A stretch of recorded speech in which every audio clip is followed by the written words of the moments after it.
So we've all been talking about the Biden auto pen, and I'm sure you have thoughts about the fake signature from the president.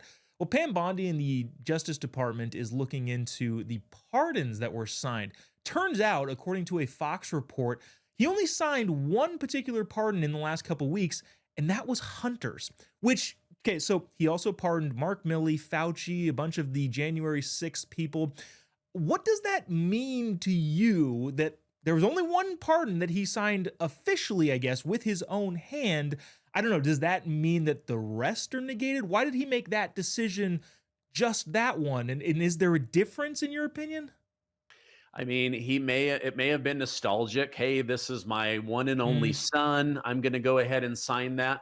He may have also known, wait a minute, just in case the rest of these don't hold up. I mean, I'm forgiving Chinese spies, pedophiles, rapists, rappers, all kinds of people. I'm going to make sure that this one is solid. So I'm going to sign it myself. But I believe that Ed Martin is going to challenge these. I believe that Pam Bondi is going to challenge these.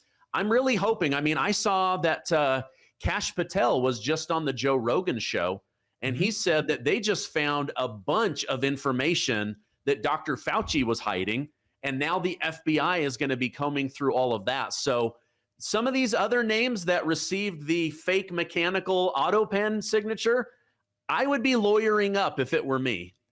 Yeah, well, and you make a great point. Like, hey, if he thought, well, I need to get this, make sure this one, my son Hunter, this one counts. Okay, well, does that mean you think the other ones had a potential of not counting because they were not open? Like, it's all open ended there. And you mentioned Ed Martin, which is what I interested. Great transition, by the way. You maybe you should do a show or some kind. Um, but speaking of Ed Martin, the gal who spit in his face, we'll play you the video in just a second, was arrested, released on bail, and now Judge Janine Pirro is saying, hey, she should go back to jail because of something she did. Watch this. This was Ed Martin doing an interview with Newsmax, and he got spit in the face by a crazy lunatic. And so we need to get really focused. How you doing? Oh, whoa. You are a disgusting man. Seems like an absolute peach there. Just what a joy to be around. So this lady was released from jail on bond, but with the order and the contingency, okay, well, you can't contact Ed Martin at all. She then, in the next couple days, tweeted some pretty nasty things, and I guess we don't have time to read it all, but it basically says, F you, I can't provide for myself, the city seized things because, or the government seized things because I'm being charged with assault, and F you, F you, F you on Twitter. Janine Pirro, who replaced Ed Martin in his job as a U.S. attorney, said, hey, hold on, you're violating your bail here. And I think this Lib is about to learn the hard way that, hey, you can't uh, act as if there are no consequences for anything. Yeah, I mean, maybe this lady needs to be handcuffed with the guy who figured out the loophole in New York on going to jail, Mm, right? And just spend 100 days with him. It's amazing to me how people don't believe in consequences.